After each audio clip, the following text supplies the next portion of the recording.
I'm going to talk today. The title of this is The Watchers and the Watch. I say I'm one of the weirder people you'll see. I'm a philosopher who ended up in an information school, and I'm prepared to defend what I claim here today over multiple scotch on the rocks, right? So maybe not this early in the morning. I'm at the University of Washington, and I'm now. We had it. Oh, you had it? Oh my god. There we go. That was awesome. So this is interesting problems with the. Maybe we ought to. It's interesting that all the formatting is messed up. So I will do the best I can with the slide. So I'll start off by defining privacy and talk a little bit about why I think privacy is morally valuable, and go over a few arguments about why we shouldn't care too much about privacy or what might trump privacy, and then conclude, I think, on a happy note. I don't know if they're going to try this. So when you define privacy, this comes up okay. So I define privacy as a right to control access to and uses of certain places or locations and to certain kinds of information. So I think by my lights, there's both a physical or locational aspect to privacy. It's a right to control access to a room or a place, right, a body, a set of capacities or powers, those kinds of things. It's also a right to control access to and uses of certain kinds of information. And it's the uses of that really matter. Many times, I may allow access to certain kinds of things. I may allow access to a room. I may allow access to certain kinds of information. But I also haven't waived at that same moment all downstream uses of that place, location, or information. So I continually jump up and down about that. Just because I'm standing in a public place and I leave biological matter behind and I know that one of you might map my genome, does not mean I have waived all future downstream claims to that information. And that seems to be one of the things I like to jump up and down about that when I get the chance. So, and I'll talk about some rituals of association and disassociation of coming together and leave taking as well as I go through this. So that's how I define privacy. There's lots of different ways to define privacy. You can get into the weeds really quickly on that. Again, I'm prepared to defend my account of privacy, but questions of definition can be tricky, and I didn't want to get into that here today. If you have a question on that, I'd be happy to take it later on. The moral value of privacy. Now, again, you're a philosopher. I have lots of views about what moral value is, where it comes from. It's not simply a subjective thing. And again, we can get into a lot of discussions about that. I'm going to run a kind of flourishing, health-based account of moral value. And I'm going to stick privacy within that camp. So it's called eudaimonism, if you're familiar with that term. You also say well-being or flourishing. And so one thing to note is that every culture studied seems to have, systematically studied, this comes from Alan Weston in his book Privacy and Freedom, seems to have these rules of coming together and leave-taking, rituals of how we come together, norms surrounding that, and then how I signal I'm gonna take my leave now, and so we do find this to be a culturally robust kind of thing, along with other universals like maybe property, physical control over things. So my claim I'll start off with is that that privacy rights is essential for human health and well-being or flourishing. Call it eudaimonism or neo-Aristotelianism. And privacy I think it's a cultural universal more or less. Its forms may be quite relative, but the need is something objective. It is not. If we systematically violate those norms, we get bad things happening in terms of human health and well-being. So I think so I'll just run through some of these claims. I'm going to try to keep it to 15 minutes so we have plenty of time for questions and so on. So various studies show that there's a link between a lack of privacy and psychological and physical disorders. We find this when we study non-human animals like rats, and Calhoun's study of different kinds of rats and spacing in cages. If you give the rats the ability to withdraw from each other, populations can increase, and you don't get these weird behaviors, weird rat behavior, whatever that might be.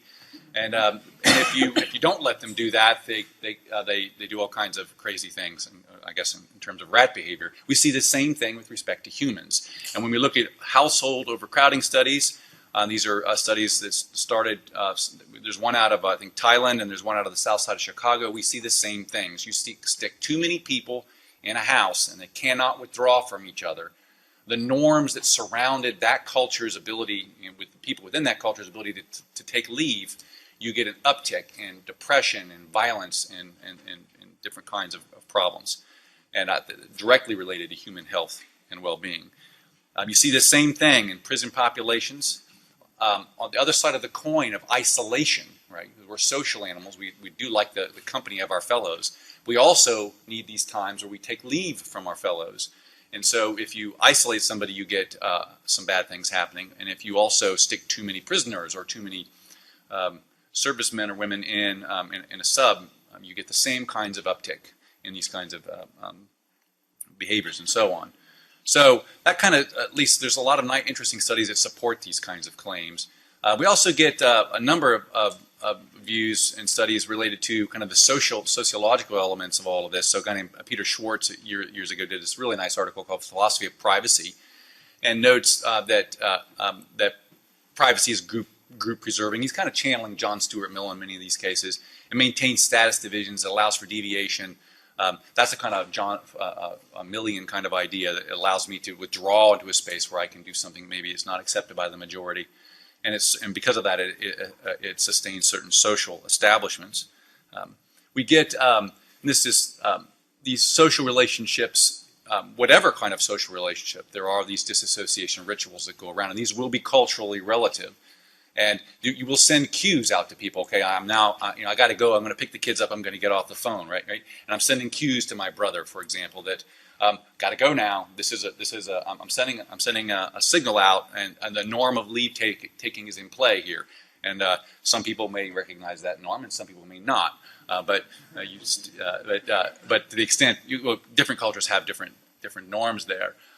We've also done some work. My current research is on what are the norms related to privacy within a family. So how should parents monitor their kids, and are there any detrimental effects related to surveillance of one's kids? And we do find there is. So certain kinds of monitoring lead to an uptick in problematic behavior, dropping out of school, early pregnancy, early drug use, all these kinds of things, right? And so no monitoring at all, kind of a parent who's kind of checked out, you get an uptick in these problematic behaviors, and draconian kind of over-the-top monitoring also gets an uptick in these behaviors. The best kind of monitoring it looks like is what they call two-way information sharing. So you establish a practice of talking with your kids where you volunteer information, they volunteer information, ends up being it's a kind of monitoring, but not kind of heavy-handed, and there you get the decrease in certain problematic behavior. This study's now been replicated in the United States, and I think it's United States and in Switzerland. So in this paper, we're not trying to say you ought to establish this, or we're not trying to make any really deep moral claims like you parents out there are doing something wrong because you get into trouble doing that. But at least we're letting other people draw those inferences. But there are better and worse ways to monitor your kids. And if you want to avoid these bad outcomes, and I think related directly to human health and well-being. So I'd conclude that we have some evidence there that the privacy is essential for human health and well-being. Now, switching to these other kinds of cases, so why not use technology to monitor everyone at all times? Well, I think I've just said why. I think it may be bad. It may be may lead to an uptick in bad behavior or certain psychological disorders and so on. And I also don't think we owe each other the level of access that modern technology is in some ways foisting upon us. So I look, but what about WikiLeaks or big data and these two arguments that I'm going to beat up on? Nothing to hide in the consent argument. These are the two. I don't like either one of these arguments, and I'll say why, and then we can conclude on a happy note. So the nothing to hide argument, and hopefully you all have heard of this before. I hear it all the time. Is if you have nothing to hide, why should you care that somebody is watching? And I think it's so my first reply is whether or not, well, I typically go with the one at the bottom first. I go, whether or not I have anything to hide is irrelevant. If I have a right to control access to and uses of places and information, whether or not I have anything to hide is not the point. I get to decide who has access, not somebody else. right? The other thing is you can immediately go to a more mundane case rather than rights talk and say, I might be doing something embarrassing. Think about somebody looking at doing library searches on alternative lifestyles in Atlanta, Georgia in the 1950s. It might be very important that they keep certain kinds of activities private. And so they may have something to hide, but it may not be illegal or immoral activity at all. And so when I give this case, I would say, look, if you have nothing to hide, then you don't care. So you come out of your house one day, and there I am painstakingly taping back together all your shredded documents. And you say, what the heck are you doing? I say, you got nothing to hide, do you? No problem at all, right? Right? And most of us would find that troubling. And there's a reason, partly because what might be in those documents is not mine to access, and there might be relations or questions of power and control there as well. Might find something out. So this is a more robust version of this argument. It's basically the kind of idea is that if you've got privacy versus security, I mean, security should always trump. It's a more weighty interest. You're talking about life and limb here, and so privacy, informational privacy should give way. And we're talking about nuisance intrusions that are a mere nuisance, or we don't even know they're happening at all a lot of times. So in the balance between privacy and security, privacy always loses, or more often than not loses. That's the idea here. This is an argument given a lot of mileage and beaten up on, I think, convincingly by Daniel Solove. And I think there are harms that we need to jump up and down about. There are chilling effects on behavior. There is this re-identification problems. There's this Target case I'll mention in a bit, and I do think there's a harm to well-being, or there may be. And then a philosopher has to at least quote John Locke at least once, at least for me. I think giving governments too much power may undermine the mission itself of providing for security. So this is John Locke, who's talking to Thomas Hobbes. And Hobbes is saying, hey, we need a powerful government to save us from ourselves and to give us security. And then Locke says, in response, this is to think that men are so foolish that they take care to avoid what mischiefs may be done them by polecats or foxes, but are content. They think it's safety to be devoured by lions. This is Locke saying the government itself is something we need to worry about, and you don't want to give all the power and control over. There has to be some kind of balance, and the question is what kind of balance. And so Hobbes is willing to give it all over. The strongest, most powerful government is what we need. Locke is basically saying, no, we need to be very cautious about that. Other problems for the nothingness, this second version, is if it's just a mere nuisance, then if I could do body cavity searches or search your person and it was a mere nuisance, would you be okay with that? As soon as you switch the case from information, I mean, imagine you're passed out drunk and I come along and search you, right? Most of us would find that extremely offensive, but it may be just a mere nuisance. You might not even know I did it. Maybe there's an uptick in security in some way, right? So I don't think when we switch it to that case, we would be so comfortable with this kind of view. And I always like to flip things around. Look, if this kind of nothing to hide argument is any good, then it should also work for CEOs or government officials, right? I have nothing to hide, but neither do you. And if you can open up my life and know everything about it, then why can't I open up your life and know everything about it, right? And watch people get squirmy when you run that kind of line. So there's other problems we can talk about later if you like. I don't think there's a lot of evidence to support that at least the current balancing between privacy related to security is a correct balance. I don't see a lot of evidence that we've gained a lot of security, but we can get into that. I wanted to touch on the consent argument because this is the second kind of major argument that I hear all the time. And this argument goes, we each consent to the monitoring that's out there and to the data acquisition because when you step into the public domain, you realize that all this kind of acquisition is going on. So if you don't like it, don't do it kind of line. And my first thought is, how exactly would you opt out of the surveillance technologies in place, right? I'm not sure you have a robust choice there. I mean, you could not use a phone, but there's cameras all over the place. There's facial recognition technologies, all this stuff, right? So I think we may not have a strong opt-out option. And then think of the kind of Target case. You're familiar with this case where a young lady goes into Target and buys vitamins and lotion, and then her father gets an advertisement for like pregnancy supplies or something like that. He calls Target. He's all angry that Target seemingly is promoting a pro-privacy agenda to his 15-year-old daughter. And of course, it ends up that she actually was indeed pregnant. The Target took these kind of innocuous data points, ran their algorithms, and came up with this person must be pregnant, so they sent her these coupons. Did she consent to that? She consented to the initial acquisition of those disparate data points, but not to the aggregation and the use of that downstream. And that's just what I mean by allowing access in some instances. It doesn't also mean I've waived all downstream uses of that information or what might be done with that information. I think in this case, they actually violated her privacy rights in that case. So just to conclude, I think and that's just harkening back to Kent's view, I think we have fallen under the spell of a very dubious principle that can imply should. We can hoard data and trade it, use predictive software to figure out where you might be next week or what you might buy. We can use facial recognition technology to figure out who you are, gauge technology that can track how you walk, all that stuff. But I don't think can implies should.